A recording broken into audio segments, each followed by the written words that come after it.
સરકારની નેશનલ શહેરી આજીવિકા મિશન અને રાજ્ય સરકાર દ્વારા ગુજરાત શહેરી આજીવિકા મિશન હેઠળ શહેરી ફેરિયાઓ માટે પીએમ સ્વનિધિ યોજના દ્વારા ફેરિયાઓને ખૂબ ઓછા વ્યાજે 10,000 રૂપિયા, 20,000 રૂપિયા અને 50,000 રૂપિયા રકમની લોન સહાય દ્વારા કોવિડ સમય દરમિયાન બંધ થયેલા રોજગારને ફરી રોજગાર ઊભો કરવા માટે સરકાર દ્વારા બેંકના સહયોગથી ફેરિયાઓને લોન આપવામાં આવી હતી।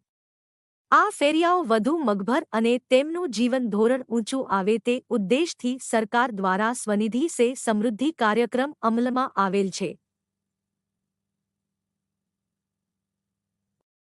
જે યોજના અંતર્ગત સરકારશ્રીની 8 અલગ અલગ યોજનાઓનો લાભ આ ફેરિયાઓના પરિવારોને અપાવવા પાત્ર થાય છે,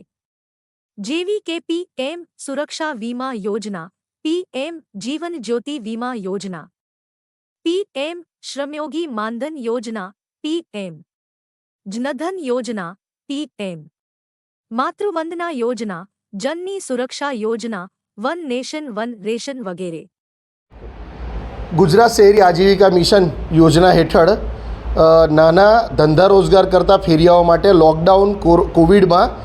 પીએમ સ્વનિધિ કરીને યોજના ચલાવવામાં આવેલી સરકારશ્રી દ્વારા, જેમાં નાના ફેરિયાઓને 10,000ની લોન, 10,000 પૂર્ણ કરતાં 20,000ની લોન અને 20,000ની લોન પૂર્ણ કરતાં 50,000ની લોન આપવામાં આવેલી હતી। આ જ યોજનામાં વધુ ફેરિયાઓ પગભર થાય, એમના પરિવારજનો પગભર થાય અને આર્થિક રીતે સક્ષમ બને એ ઉદ્દેશથી સરકારશ્રી દ્વારા સ્વનિધિ સે સમૃદ્ધિ કરીને યોજના અમલમાં મૂકવામાં આવી છે। આમાં બેંક કક્ષાની 3 યોજનાઓ, પુરવઠા વિભાગની 1 યોજનાઓ તેમજ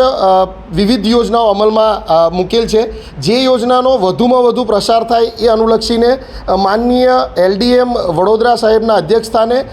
તાલુકાની તમામ બેંકો તથા લાઇન ડિપાર્ટમેન્ટની એક મિટિંગ તાલુકા પંચાયત કચેરી ડભોઈ ખાતે આયોજન કરવામાં આવ્યું હતું અને સ્વનિધિથી સમૃદ્ધિ યોજનામાં જે ફેરિયાઓને 10,000ની લોન મળી છે એવા તમામ ફેરિયાઓને પ્રોફાઇલિંગની કામગીરી ડભોઈ નગરપાલિકાના કર્મચારીઓ દ્વારા કરવામાં આવેલી છે। આ પ્રોફાઇલિંગ બાદ જે લાભાર્થીને જે યોજનાનો લાભ મળવાપાત્ર હોય તેની આ લાઇન ડિપાર્ટમેન્ટને આજે સૂચના આપવામાં આવી છે અને ઝડપથી આ લાભાર્થીઓને આ યોજનાનો લાભ મળે એ માટે વધુ માર્ગદર્શન આજની આ મિટિંગમાં આપવામાં આવ્યું છે।